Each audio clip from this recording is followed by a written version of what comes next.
live. Live on Facebook. We're live. All right, let's get it going. Welcome to the community briefing. We are glad you're here today. Good morning, good afternoon, good evening to some, and those watching on the replay, we're glad you're here. My name is Gregory Sneed. I'm joined with Crystal Mitchell, Stephen Turner, and Robin Phillips. And our guest today is Mr. Marco Torres, and he'll be joining us momentarily. Today is the 10th of November, 2022, and 2 days after the election. We'll probably chat about that a little bit later on. And we hope everyone here voted. I think the last I looked, and LA County was hovering around 23-24% voter turnout.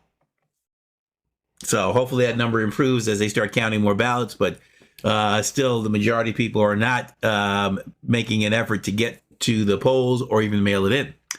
So enough of that. Again, my name is Gregory Sneed, company's Lifesaver Financial Services. I specialize in life insurance solutions, financial coaching, and financial literacy training, because I firmly believe that when you feel better about your money, you feel better about your life. And if you'd like to get back on speaking terms with your money, I can reconnect the two of you. And now it's my pleasure to welcome to the virtual stage the queen of our community briefing, Miss Crystal Mitchell. Welcome, everyone. Glad to have you. I want to lead out first. If you went to vote, thank you so much. Our community, thank you. Your children, thank you. Your grandkids, thank you. Hopefully we did have a better turnout than we thought, Greg, because this was a midterm that your life kind of depended on. And it was a lot of very important ballots and propositions. But I hear that women may be still being able to control their own body, even in some of the red states. So that's good to know. Women came out in droves and young people came out in droves, and that's what's supposed to happen. I am Crystal Mitchell. I am the co-director of Recycling Black Dollars, as well as I operate my own business coaching practice, and I am an educator and trainer for youth and adult individuals that are looking to start their business, grow their business, scale their business. This platform, and I'm the co-host of the Business Zone with Crystal and Gilbert, and Conversations on the Patio, as well as community briefing. I believe media is our way to success, because we need to be in the know in order to make better decisions for both our homes and our families and our businesses. This platform was created and inspired to bring information to you, to introduce you to your leaders and stakeholders in your community, so you can actually have questions and ask them questions. And we bring real life information to our community so that we can make better decisions for ourselves. I want to thank everybody. Got a marvelous team here at the community briefing. As Greg said, Mr. Greg, Mr. Stephen, Ms. Robin Phillips, and you guys. You're all part of this team as well. And we're so happy that you keep coming back and you keep going and telling everyone. And please continue. We want to be the source of resources and information in our community. Today we got an amazing guest, and he's actually popped in a couple of times. And we were talking to him, and I like him. I like him, and he's talking about a very important subject that's important to our community, and it's mental health. We actually probably really felt the power of that during the pandemic and being isolated, and we're still suffering from that. I see crazy stuff every single day on the streets. So I know we're suffering from some sort of crazy phase right now. So welcome, and I'm throw it back at Greg. Greg, yours. Yeah, it's an interesting concept. Did we become more crazy, or just through social media and video and stuff become more aware of how crazy folks are? So there's crazy, and then there are people who are having true mental health issues, and some of it is social, some of it is medicinal, and I guarantee that Mr. Torres is going to be covering a bunch of that. So, And Marco hopefully you can Torres. answer that question for us. Was people as crazy before, or did they get even crazier after? Well, I'm not licensed to make that diagnosis, but I do have some personal experience, right? Okay. Greg, I want to say thank you for pronouncing my name. You roll the R's almost naturally. Marco. Yeah, there you go. Yeah. Well, you know what? I'm just very honored to be here talking to everyone. I've popped in a couple of on a couple of these and just felt the energy that Crystal and Greg and you guys just project, and the conversations, the presenters that you guys have been just very informative. And I first came to know about the community briefing from Karen Clark, who is a good contact over at City National Bank. And she kind of introduced me to some people, and here I am. So it's been in the making, and I'm just very honored. Great. Well, let me give you your full introduction there. So that was the intro introduction. So Mr. Marco Torres has over 30 years of experience in healthcare. He's held various leadership positions in managing nonprofit organizations, a federal qualified health centers, health plans, ambulatory care operations. He's also held leadership positions in strategic business development, sales and marketing for some of the country's largest pharmaceutical companies. An authentic and innovative leader with progressive experience, he's focused on equitable healthcare access, and that's so important to our community, quality improvement, operational excellence, and business development and growth. A distinctive balance of strategic and operational acumen and aptitude to identify creative solutions to root causes. Mr. Marco Torres was born and raised here in the City of Angels. We chatted a little bit before the show. How he started off in Mid-City and then went up to the Valley. He's a graduate from the University of Southern California. Also, he's worked with the American Heart Association, Blue Cross, and Takeda. Is that Takeda or Takeda? Takeda. Okay. And Healthcare Partners and Adventist Health, and then Blue Shield of California. So, please welcome to our virtual stage now with a proper introduction, Mr. Marco Torres. Thank you. Our communities are experiencing a mental health crisis, and there's barriers such as stigma, delayed and misdiagnosis, cost, and lack of culturally competent mental health care, which are preventing our communities from healing and prospering. I created I'm the founder and CEO of Neu-Self Awakening, and Neu-Self is actually a play on words. The N-E-U, pronounced new, but it's a play on the word neurology and neurons, because it is a mental, issue.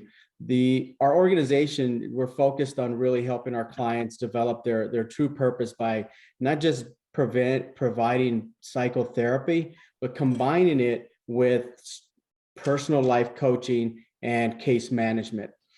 Typically, let me paint the landscape a little bit for you guys, just to give you guys a little bit of background. So a study in June 2020 found that twice as many people were diagnosed with major depressive disorder pre-pandemic. So, what's the saying? There's light from darkness, or darkness comes light. There's one of the things that came from the pandemic was the normalization of mental health. So it was a lot, making it more of a normal conversation.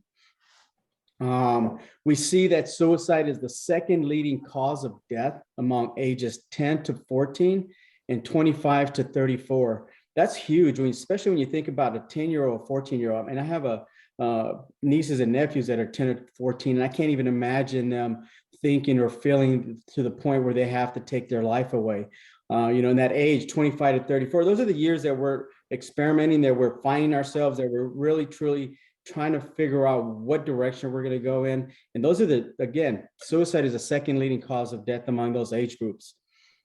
Studies also show that over a lifetime, Caucasians' prevalence to major depressive disorder is about 17.9% compared to Hispanics at 13.5% and African Americans at 10.4%. But the same study showed that those numbers for the Hispanics and African Americans are lower because of the lack of seeking help or reporting it. So I bet if there were truly, more people with the courage of reporting for help and seeking assistance, that number of prevalence would probably be a lot higher. Here's a couple of more statistics. It's estimated that 20% of teens never receive help for their depression, mostly because of the barriers I just mentioned. And then while the rate of depression is highest in ages 24 to 34, child and teen depression shows an alarming number, just continually growing. For example, the prevalence of depression in preschool is a 0.9% increase. Children, school-age children, 1.9%, and adolescents are at about a 4.7%. So when you really think about it, it's a staggering number. I mean, these are situations that are prevailing in our communities, and our communities are not provided with the right resources. I was studying, and before I created Neu-Self, I myself was going through, emotional issues, depression issues, anxiety issues. I had just lost my job December 2019, before the pandemic hit big time. And, I went through the process of interviewing and searching for a new job. I was in the process of getting an offer with UCLA, and they put a halt on it because of the pandemic. So from there was no one else hiring, very little interviewing, and it just went standstill.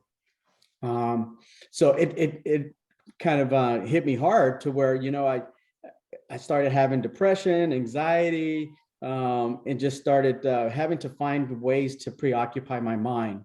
So I learned how to do drywall. I learned how to install sprinkler systems. I mean, I was finding any little odd job here and there that I can maintain my mind occupied, but then also, meet the bills, pay the bills.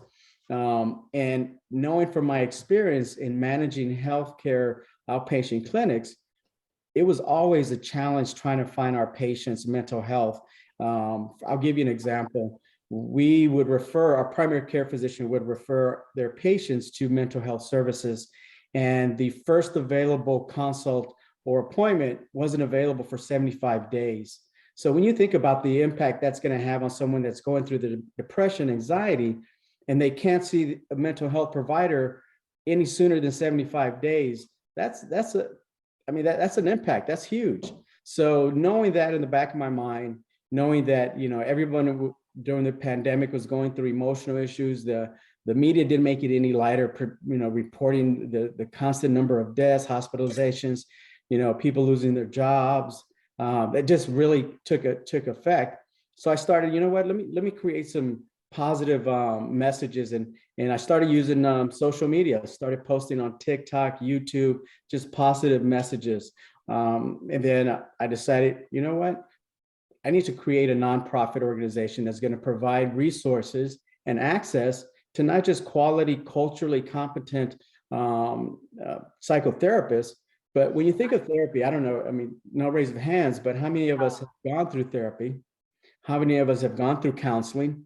And, whether it's paid, and mostly if you have insurance or coverage, they only have limited number of visits that are covered. So once you meet that number of say 12 visits a year, what happens when you're just making that breakthrough on visit 11 and 12, and now you got to wait a whole nother year for your benefits to kick in, not to mention those that don't even have the benefits to have it covered, right? So again, I wanted to create a nonprofit organization that's going to provide continuing service, whether you have insurance or not. But then also when you think about mental health therapy, you're seeing a therapist once a week, once a month. What happens in between those visits? Who holds you accountable, or how do you develop a personal growth plan? How do you develop a plan to put into effect the items that you've uncovered during your psychotherapy session? And that's where, not very many of us can afford a personal life coach. I would love to afford one that they can, guide me and give me a plan. So that's kind of why we decided to restructure the model of psychotherapy and mental health, is to really look at not just the psychological part of it, but the behavior modification part of it. By adding the personal life coach, we're helping you develop skills that will help modify your behavior to, respond to the triggers that you've identified through your therapy. And then the resource coordinator helps identify the resources that are in the community outside of our own that can provide, yoga or training or something to that effect that's going to go in with the plan. We've identified that mental health is not just an individual healing process. You don't heal by yourself, but through a community of healing. There's studies show that people heal quicker if they're part of a group, whether it's a church group, a sports group, something that's community that really helps to nurture that healing. And that's kind of what we're looking to do, is do individual healing as well as community healing. Our focus, again, is the youth in our underserved communities.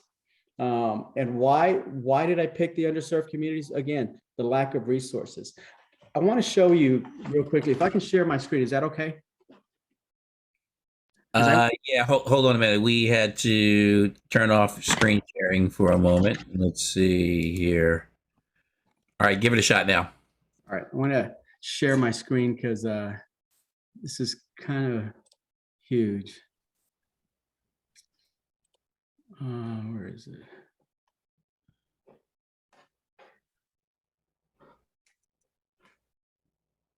Can you guys see that? A blue flower? It's a map. I just see a blue flower. A blue flower. Oh, okay. Hold on.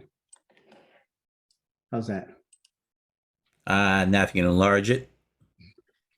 Is that HRSA? Yeah. Are you guys familiar with HRSA? I think we're about to be. Yeah. So HRSA is the Health Resources and Service Administration. HRSA programs provide health care to people who are geographically isolated and economically or medically vulnerable. They're the ones that credential federally qualified health centers to receive additional government funds to provide medical, dental, and mental health services in underserved communities. They use certain criteria such as the ratio of provider to population. They use the ratio of how long, the distance that people have to go for certain specialties. So this is, and it's a huge organization that provides a lot of government dollars for services. So I don't know if you can see the map. Yeah, we see the map, and Okay, we see perfect. different numbers there. It looks like that's LA County. Yes. If I can enlarge it just a little bit more. Okay. All right. Here. So yeah, so this is LA County. So when HRSA takes this grading score, they score different communities based on some criteria that I just mentioned, and they give it a score of 0 to 25. Okay, 25 being the highest, meaning the lowest of resources. So when you look at this map, you can see the yellow. That area in the yellow represent areas that have adequate enough providers in mental health in those areas. So if you can see Playa del Rey, Torrance, Carson, Pico Rivera, those areas have well representation of mental health providers. Okay, so now when you look at the lighter shade of blue, in this section here, which is Huntington Park, some Bell Gardens, some Willowbrook, they scored a 1 to 13, meaning that they don't have very many health providers, that they're either driving outside of those areas for quality mental health. And then you see the other shade of blue, again, you look at it from 0 to 25, you have our areas, our communities that are suffering from mental health provider access.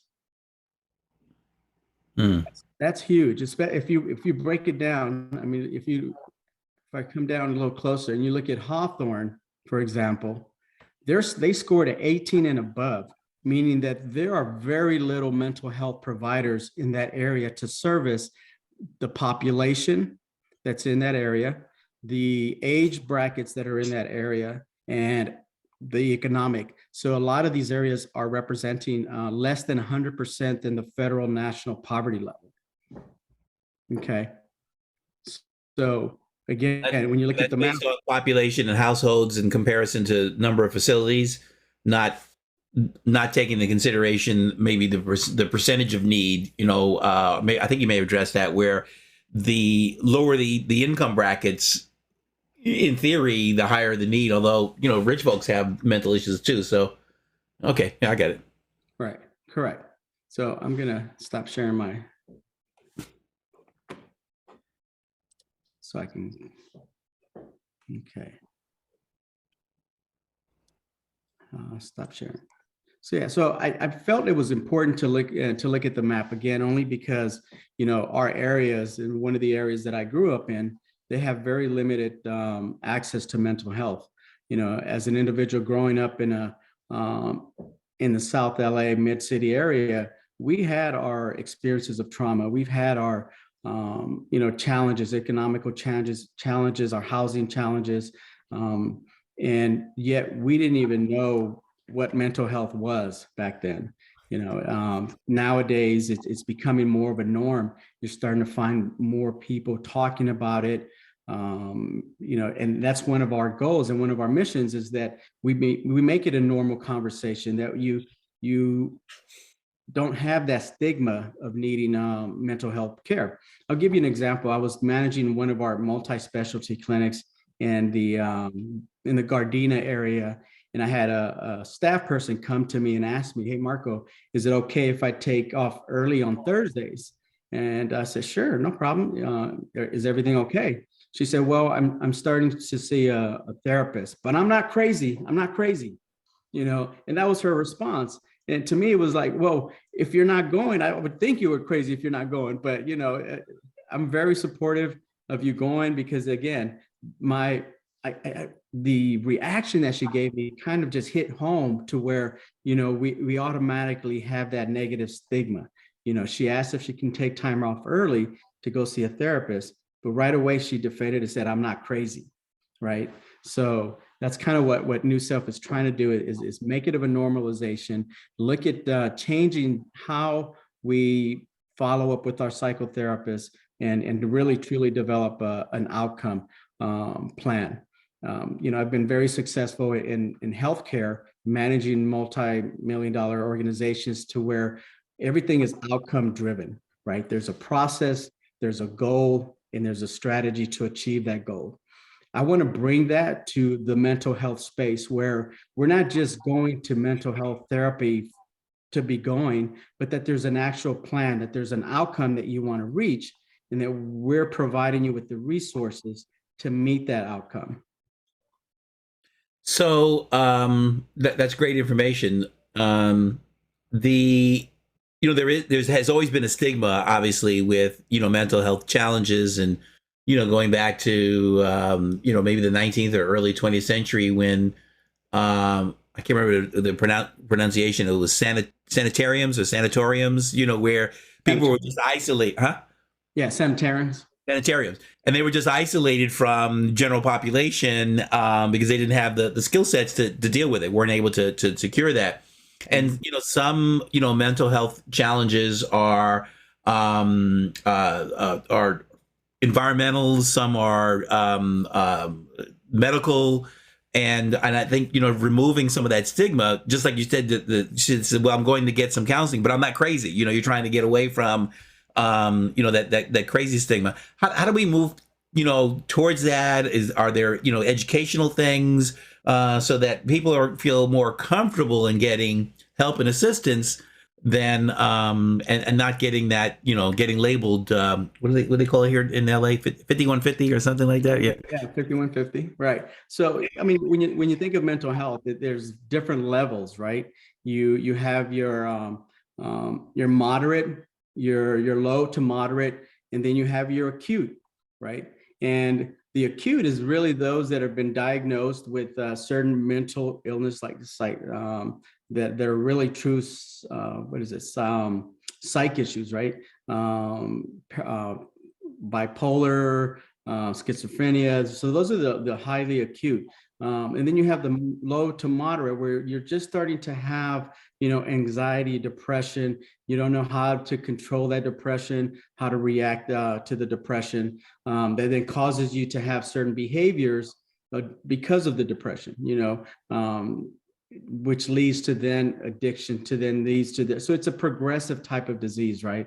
And I think there's a lot of opportunities to help at an early stage. There's a lot of resources now more available. The conversations are being had at the home. They're also being had at the school, where we're finding more programs that are accessible to preschool kids, adolescents. So there's more programs there that's making it more normal to talk about. The next one is a comment where you've got sort of mental health issues for lack of a better term, sort of general population, and then I believe those get amplified for 3 critical areas, which is foster care, prison, and then the homeless. So let's take maybe those in progression. So for foster care, what's happening there? Are there places that specialize in helping those who are in the foster care program in terms of mental health challenges? Oh, absolutely. There's tons of programs available. It's just a matter of how do you communicate the programs to the schools, and then also, the schools are spread really thin. You when you look at the schools, they have maybe one counselor at on site that's covering maybe 2,000 to 3,000 students. And so the sources, the limited sources helps. I mean, or prevents easy access. Now in the foster community, they're available. There's a lot of grants, there's a lot of resources out there, but how do you communicate that, and how do you get the parents involved? Because and the foster parents involved. Truth be told, there's foster parents that are in it for the love of the child, for the help, and then there's some that are there for the economic gains of it. It all starts, I think, at the school level, and identifying what resources can be amplified and directed at the school level site, and begin to develop plans to incorporate the foster parents or the system to really help them. Next up would be the prison system. Yeah, so we have our Neu-Self, our chief medical officer is a 30-year-old psychiatrist, and he actually works in the population, the prison population, where he's providing mental health services in the location, in the different prisons and county jails. And he does mention that there's a need for it. And I can't speak to it because I'm not a clinical psychologist, but he definitely is making an impact there, and is bringing some of the conversations on how do you transition once they're released. How do you provide services, ongoing services, not just housing, but more mental health process. And I think that's where our model is really different, where you're not just going and seeing a therapist to discuss the emotional issues that you have, but the life coach is going to help you develop that plan to make better choices, to adjust your behavior modification. And then the last one is really on the homeless population, where we hear a lot of commentary about those who are homeless, who aren't looking to be sheltered, or not looking to be removed from the streets. A lot of them are there not because of economic challenges, but because perhaps of mental health challenges, or the economic challenges led to the mental health issues. So I haven't heard as much as resources. I know in the foster care system and in the prison system, but you share with a little bit more about what's available, and is there need? How can we help those who are homeless? Because I don't know how we reach, or how the organizations reach them. Right, and there are tons of organizations that are trying to contact the homeless for psychotherapy. I know at Neu-Self, one of our visions is to create a mobile mental health unit. You see those in the medical and the dental, but you don't see a mobile mental health unit. And that's something that we really want to focus on, and be able to go to the homeless shelters, or go to the homeless encampments, and really provide a comfortable mobile unit for them to come in and get that help. There's resources. Again, it all depends on the individual. A lot of outreach needs to be done and shared the information with the homeless. Again, it boils down to, do you want help or do you not want help? Because a lot of them, like you said, they prefer just to be where they're at. The receptiveness of people now, do you see that improving, that people are more understanding of individuals with mental health challenges? Because in the past they were shunned, you were labeled. And what can be done to sort of accelerate that for those of us who maybe aren't certified as being crazy, but or have mental health challenges, but to be more embracing of those who do have that. Right. So I mean, a lot of us function normal. I mean, it's like the function alcoholic, right? Now we have the functioning mental illness individual that still functions and it's still in society, productive society, but they get home and they get into deep depression, they get into deep anxiety, but they're able to manage it.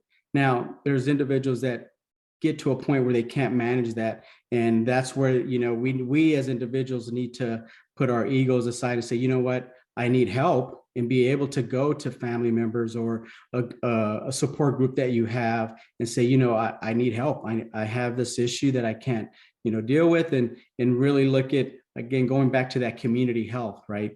And us as individuals know, I mean, we can everybody on here can raise their hand and say they know of someone that's going through some type of mental illness, and ask yourself, what have I done for that person to feel comfortable or to acknowledge and to own it, right? And own our own mental health stability. Again, it all starts with just having those conversations and putting our egos aside, and just being compassionate. I think that's one of the things that our social media has lured us away from, is being compassionate and being attentive to where we are. I mean, I think, I look at my nieces and nephews and they hide themselves in their phones with social media instead of interacting and dealing with the issues that they're having. And I think a lot of us do that as well. I think the conversation needs to continue to be had. One of our missions at Neu-Self is to make noise. And, this platform is giving me the opportunity to raise the volume on the issues that our communities are having. I think the more we talk about it, the more it becomes normal, the more it becomes acceptable. And, it all starts with us, being supportive of each other. Thanks. If you had to quantify an estimate, of course, on what impact the pandemic had on mental health challenges, was it a 5%, a 10%, 50%? Did it double it? Did it triple it? I mean, what are you seeing in terms of cases or challenges? Yeah, I think I mentioned earlier that, there was a study in June 2020 that found that twice as many people were diagnosed with major depressive disorder pre-pandemic. So, and you take that study and you look at it and say, you know what, it's showing that it almost doubled the amount of people that are facing depression, anxiety, different mental health issues. And the question then becomes, is it more known now because we're talking about it more, and we have more resources and we're becoming more acceptable of it? And before, it was very hidden. It was like not even talked about. If you had a family member that needed to go to a 12-week program, you made excuses for why they weren't around, or for, why they're acting the way they are. So I think it's become more, again, I think from darkness comes light. The pandemic era was a very dark moment in our lives, but the light from that has made us become more aware of the mental health issues. You see more celebrities talking about it. You've seen, these individuals who you think have it all and end up committing suicide because of the underlying issues. So it's becoming more of a conversation. And I think it's us who are leaders to have that awareness and to be able to make it a safe place to talk about. Marco, give us sort of maybe 2 to 3 minutes or so of what just sort of recap what Neu-Self can do, who's a good person, how do they get in touch, maybe what other resources. So that's your. You mentioned about making some noise in the platform. Well, this is my opportunity to make noise. All right, well, let's make some noise. There you go. All right. Well, I'm going to start by saying and inviting everyone to our first professional personal growth seminar this coming Saturday at the Arcadia Golf Course. And it's really looking at the 6 ingredients to managing your life, right? Having a grateful heart, planning, being disciplined, being consistent, owning your plan, and then being patient. So we're going to really talk about how to develop your plan for 2023. Neu-Self itself, again, it's a nonprofit organization. And people have always asked me, why not make it a for-profit company? Because mental health is such a big issue. People are going to need it. It's almost going to be like dental and mental health. Healthcare, right? And I said, no, the purpose of making it a nonprofit is because I want to be service oriented. I want to be able to provide this service for free or at low cost, and not just do the psychotherapy, but combine it with life coaching, where that's where the true behavior change comes. That's where we start to make improvement by helping someone adjust their behaviors. There's a great book by Dr. Steve Fox out of Stanford called Tiny Habits. And it talks about developing tiny habits to reach your outcomes versus, we set ourselves up all the time. At the beginning of the year, we say, you know what, my New Year's resolution is to go to the gym and lose 20 pounds. Well, you've already set yourself up for failure because you're going to go that first week, that second week, maybe lose a pound or so and say, man, I failed. I can't do this anymore. And you quit. So instead, doing the tiny habits and say, you know what, my goal is to do 2 push-ups this morning on the wall. That's it. Tomorrow I'll do 3 and continue to go forward. So Neu-Self, we want to take, your psychotherapy, combine it with life coaching, and have a resource coordinator that's going to help you provide those resources. Again, we want to bring mental health out, bring it to the community with our mobile mental health units, and develop community resources where we have, again, community resources, community healing, and that's what we're looking to do. That was great. And I don't know if you noticed, but one of our guests was proudly displaying the book up on screen. I think his blur background was blurring it out a little bit, but he was showing the tiny habits. So, thank you very much. Crystal, over to you. Thank you.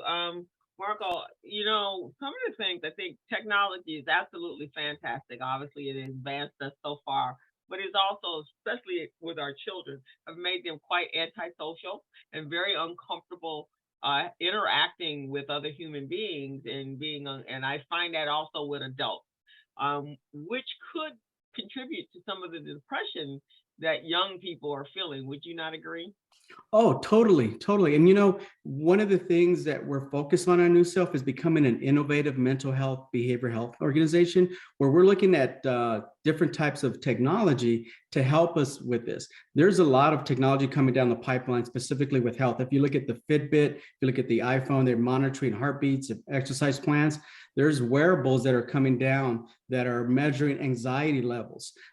There's a study, it was done out of USC in their social studies department, looking at individuals, their social media, and developing these, what's the word I'm looking for? Where they can see what sites they visited. And most organizations use that to promote or to advertise, depending on where you search or what words you look up. There's a similar plan app that we're looking at that will, if a youth joins us and is part of our program, and while they're searching, we're able to see what type of sites they're visiting, what type of organizations or profiles they're looking at, that we can then use that data to develop plans to help them based on what the algorithms, looking at the algorithms of what they're searching for, that can help us develop personal plans for them.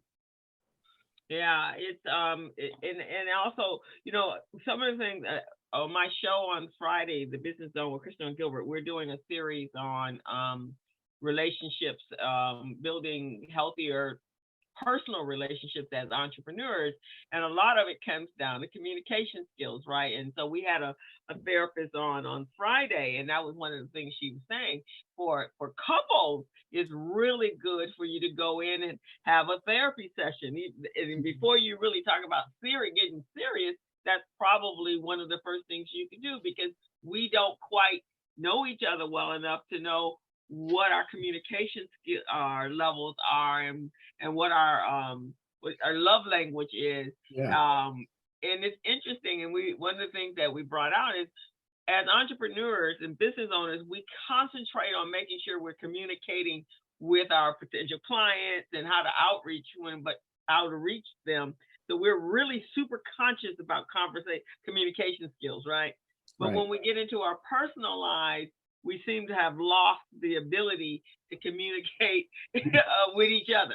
Children, parents, loved ones, anyone. What do you think about that? Yeah, Crystal, you bring up a very interesting point, because it reminds me of a conversation I had with my pastor, where he said people spend more time planning for the wedding than they do for the marriage, right? And it's huge, and it's true.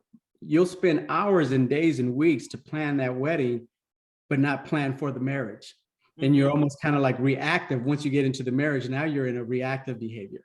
And communication is so important. And I'll give you an example. I was in a meeting yesterday, and we were looking at how do we develop a better process for our outpatient surgery, our inpatient surgery department, and our clinic, and how do we develop a better communication, better process to communicate what's needed before the surgery. And one of the ladies mentioned, well, the problem is, all these problems, and, I had to stop her. So, that word problem already brings up negative connotation, that already brings up negative energy, that already brings up, a different mindset versus, the opportunities, or, communication is so word specific that, if you use one word incorrectly, it takes on a whole different meaning. And that, again, teaching our workshops are hopefully going to focus on how do you communicate, how do you have open communication. And I've always told my daughters that, what you say, your responsibility is to say it, and say it, with respect and dignity. It's the other person's responsibility on how they're going to process and take it. So as long as you're communicating in a very respectful dignity with an outcome specific, it's your responsibility to say, if that person did something that angers you or upsets you, it's your responsibility to say it, right? How that person responds, it's their responsibility. Exactly. Jonathan, you had a question? I do have a question. Yeah. How much, and thank you very much, Marco, for your comments and your dedication, because I feel like that is so needed in this community. But how much of your workshops are focused on intersectionality?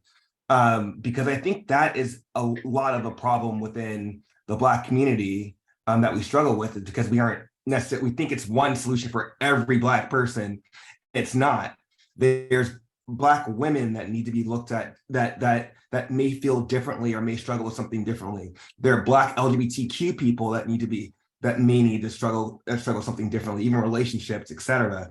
I mean, there are Black Africans that may have a different lens just from the immigration standpoint. So how much of your workshops really handle the intersectionality within the Black community? I'm happy you brought that question up, Jonathan, because I grew up in a Black community, right off of Losdale and Adams and Western. My family was like, probably, this was the late 70s. We were like the only Hispanic family in that community. So the whole time I grew up thinking I was Black. I thought I was African-American. I even went to as far as getting a perm to look like a Jerry curl, because I really thought I was Black. So we grew up in this neighborhood. We have a very interracial family. We have a very gender specific. I mean, everybody's from different backgrounds, and I think our workshops are really focused from the humanistic perspective of, what does it take you as an individual to own. Another great book that I'm reading is it's right here. extreme ownership, right? Extreme ownership. And it talks about the Navy and how Yeah. they're successful in taking ownership of their mistakes and taking ownership of their failures. And I think as individuals in our workshops are very specific to the humanistic approach of, it doesn't matter what label you have or what label you want to give yourself. It's more, what do you want to get out of life? How and what is your true purpose in life that we can help you achieve that, right? I don't know if I fully agree with that, to be honest. I don't know if I think it is different.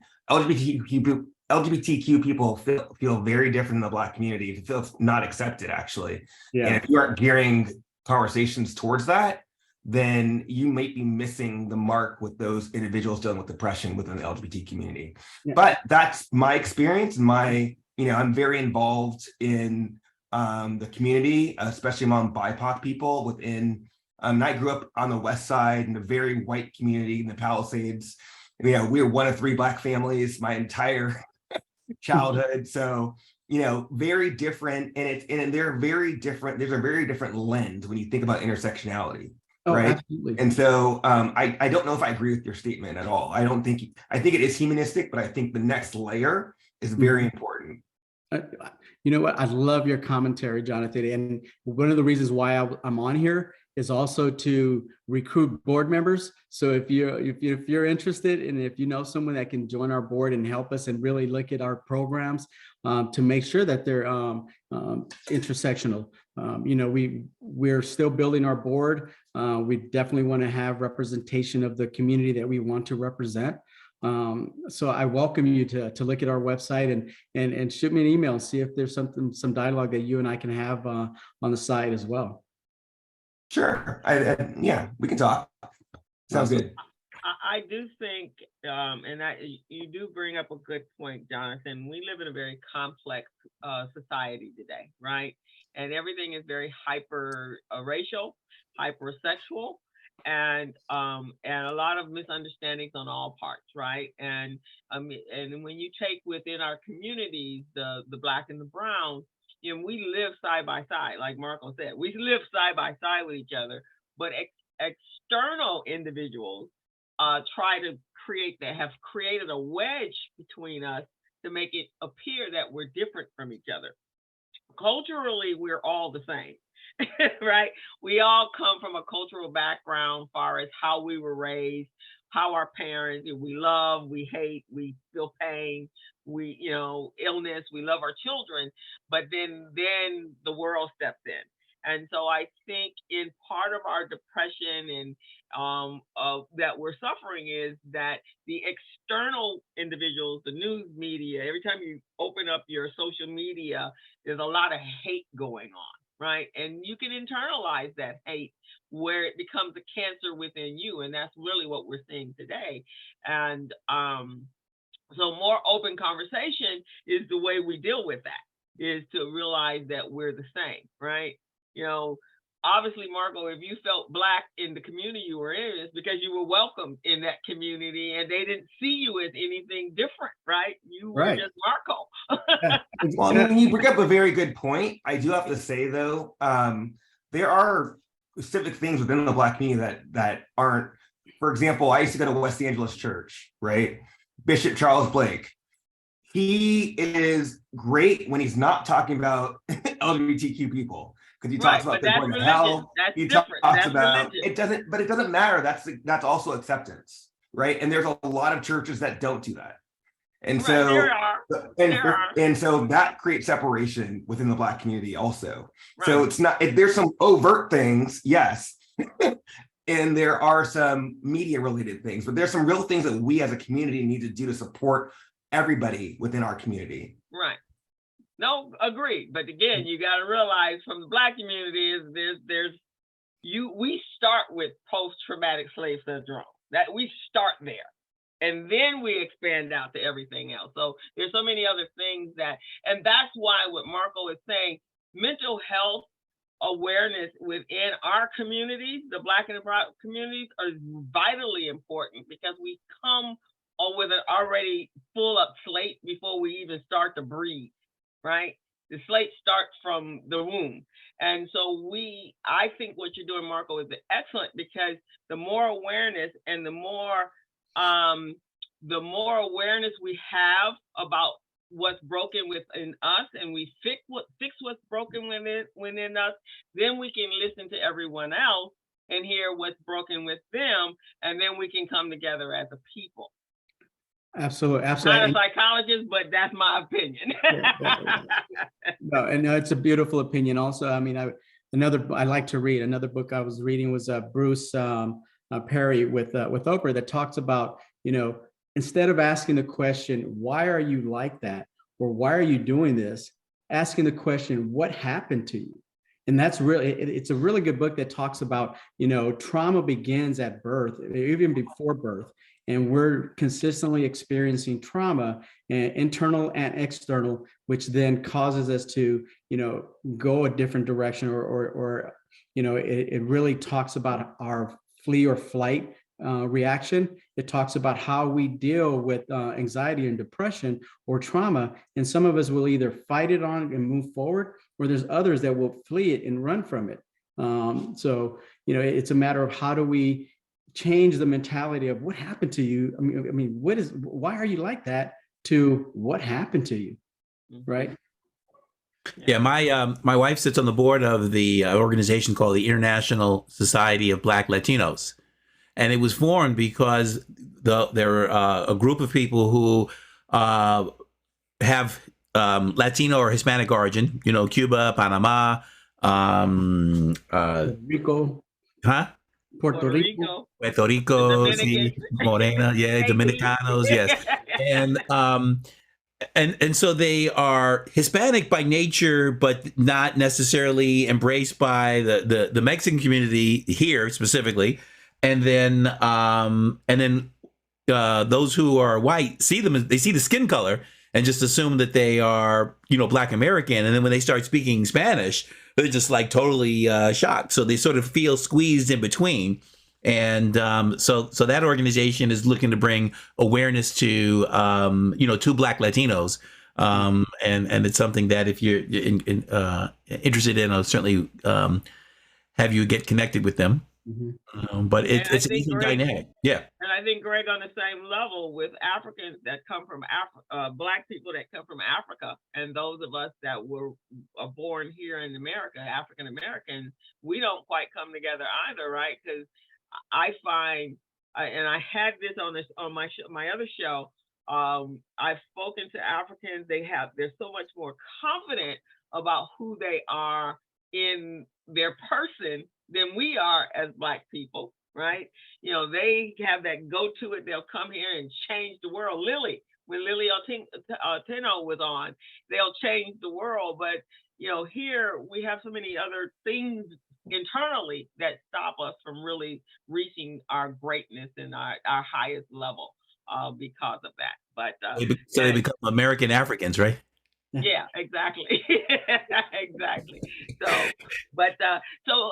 how can we help, and how can you help our community, and how can we make sure what the message you guys are bringing and needing valuable information that needs to be disseminated? How can we help each other?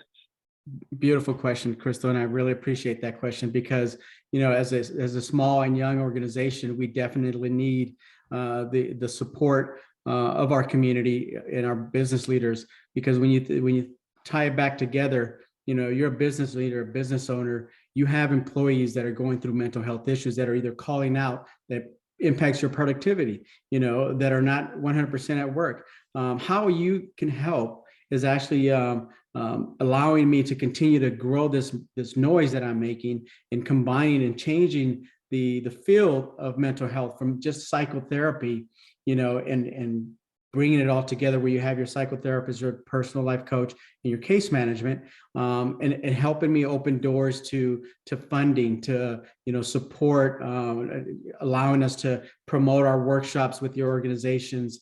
And again, everybody knows someone that can open a door for either sponsorships or grants or volunteers. Okay. Well, make sure you send me whatever you have, and I can post it when we do our blast here. And love to have you on the Business Zone. I think that would be a good spot as well. And I work with 4 other organizations: the Los Angeles Urban League, Vermont Slauson, New Women's Business Center, and GLAC.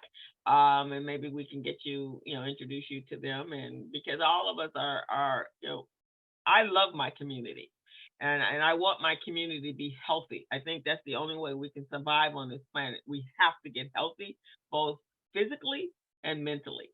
So however I can help, and I'm sure Robin is loving you. And Robin is the major connector. And so Robin and you definitely have a conversation. Can you put your contact information in the chat? And everyone else, that we have Dee Dee that's representing the Black Chamber of Commerce that's here. There are a number of individuals that are here that carry a lot of weight in their community. So please, you guys, if you guys feel that this is something that we need to do within our community, please let's help out. Let's help each other. Crystal, I'm gonna screen share this just a moment here. And that is, does that show up properly? I hope 6 ingredients to manage life. Okay. And so I think that's the event that he was speaking about at the Arcadia Golf Course. Oh, okay. Actually, and I do want to mention, in keeping with our directive and our mission, we're going to waive that $50 charge and make it a free workshop. Oh, okay. But you do take donations, though, right? Oh, absolutely. Oh, yeah.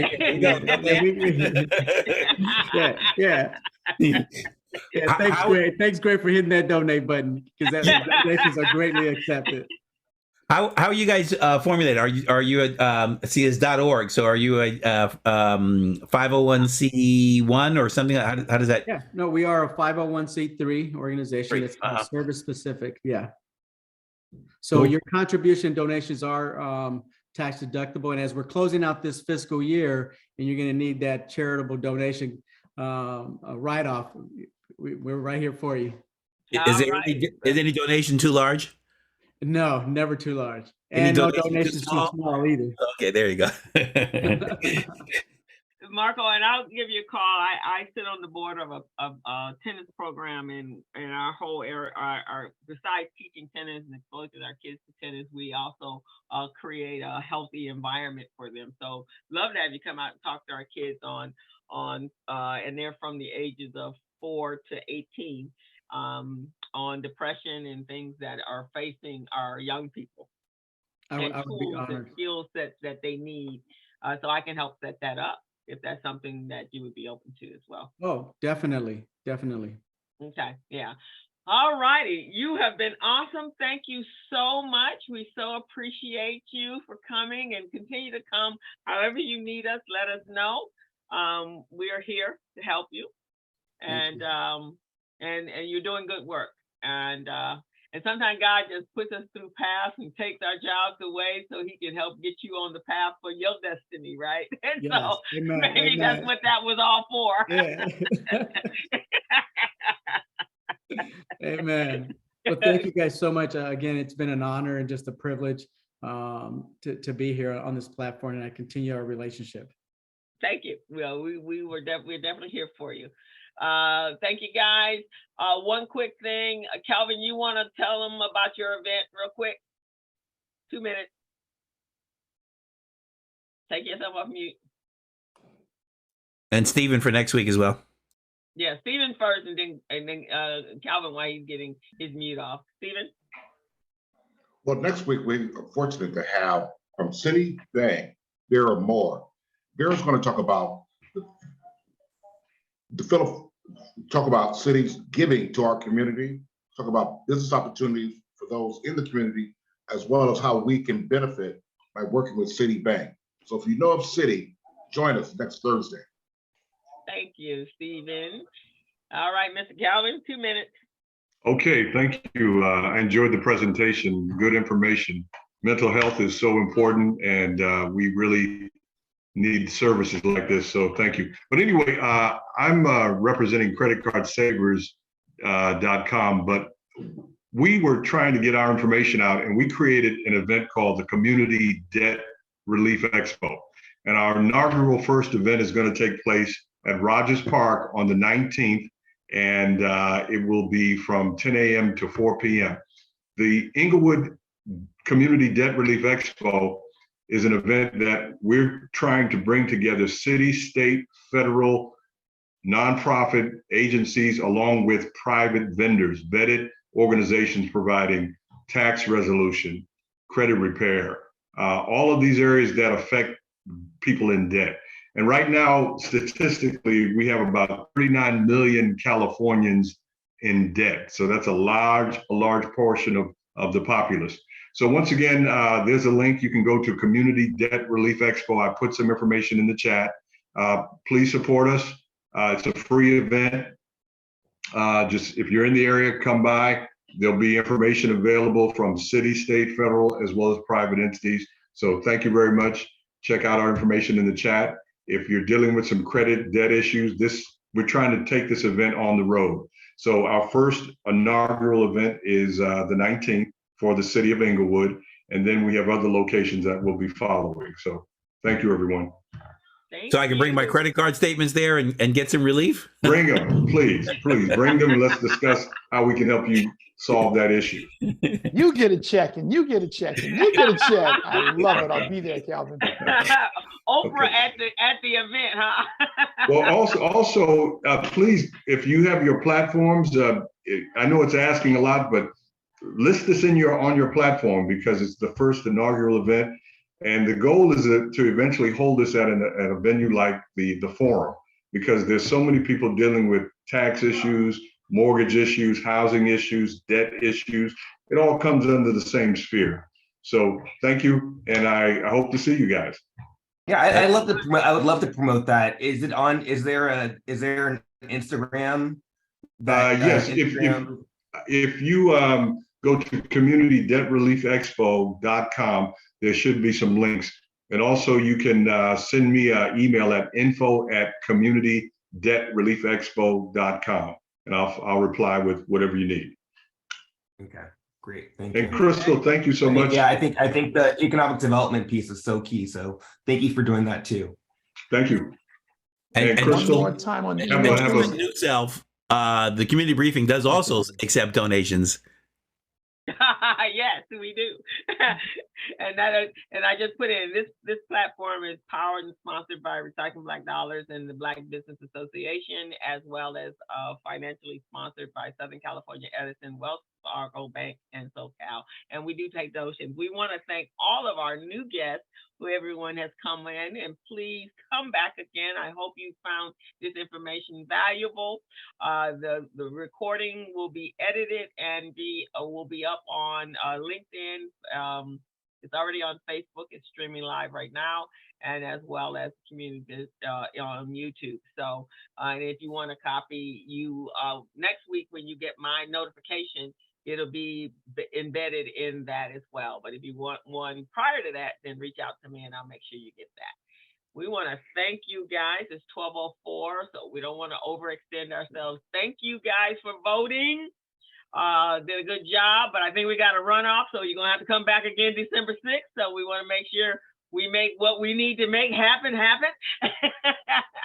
So we want to make sure that happens.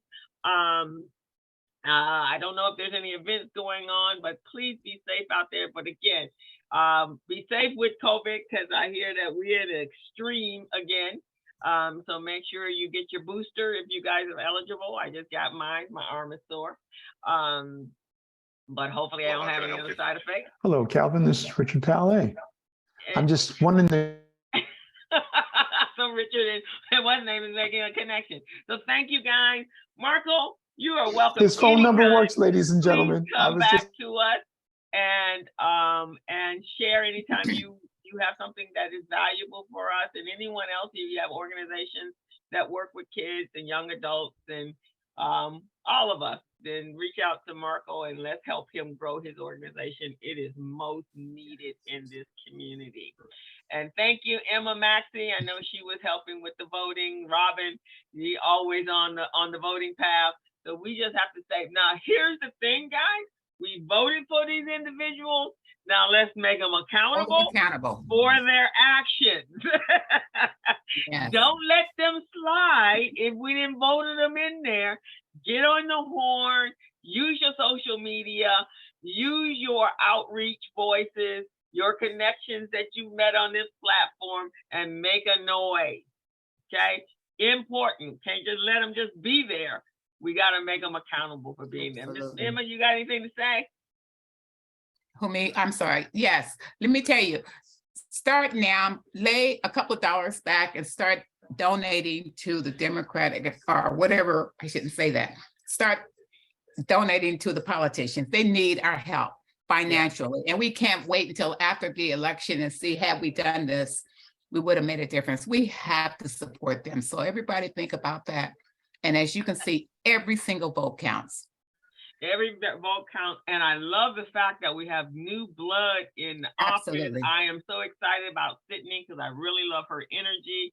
But we need folks that can go out there and fight, and we need them young with new ideas, and so that we can protect our Constitution and our rights is so important because Right. these old 2024 will be here before you know it. So we are going to start early preparing for 2024. You cannot wait until 2023 at the end of the year. No, we need to start now. We So need to start now. accountability and start now. We'll see you Absolutely. guys next week. Have a great weekend. Be safe. See ya. Thank Bye, you. everyone.